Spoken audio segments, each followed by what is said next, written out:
Кој победи на изборите во САД? Официјална потврда од државните институции нема.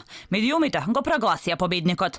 Бајден одржа победнички говор. Трамп вели, легалната победа припаѓа на републиканците. Народот го кажа своето, тие ни ја обезбедија победата. Сакам да бидам председател кој нема да разединува, туку ќе обединува. Председател што не гледа сини и црвени држави, туку Соединети американски држави.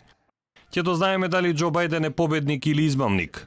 Трамп пак се поактивен на социјалните мрежи. Вели, собрал 71 милион гласови и победата е негова.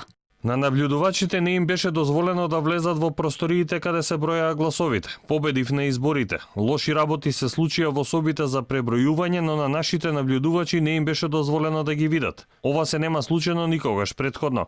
Милионски поштенски гласови беа испратени кај луѓе кои воопшто и не побараа да гласаат по поштенски пат. Бројките засега се во корист на Бајден, кој има 279 електорски гласови, 9 повеќе од потребните за да се пресели во Белата куќа, а Трамп има 214. Привезениците на Бајден славеа по улиците од Њујорк и Вашингтон, се до Лос Анџелес. Транспаренти со неговото име, американски знамења, картони испишани со паролата "Животот на афроамериканците е важен", беа само дел од аксесуарите со кои се славеше победата.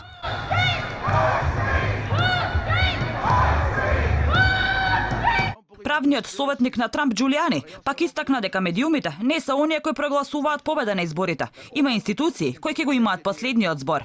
Сепак, тоа не го спречи Бајден во својот говор кој го одржа во Делавер, местото каде што живее, да каже дека победил и дека ќе биде председател кој обединува. Бајден, кој беше фаворит за победа на изборите, ја представи и неговата подпредседателка Камала Харис, која доколку се потврди победата на Џо, ќе биде првата жена на таа позиција.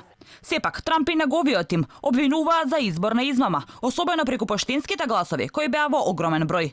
Велат, победата ќе ја бараат по судски пат, оти многу гласови биле пристигнати откако завршил изборниот ден и истите биле ставени на контото на Бајден. Обвинуваат и дека на нивните набљудувачи не им било дозволено да присуствуваат на броењето на гласови. Републиканците тврдат дека имаат и сведоци за тоа како се краделе гласови.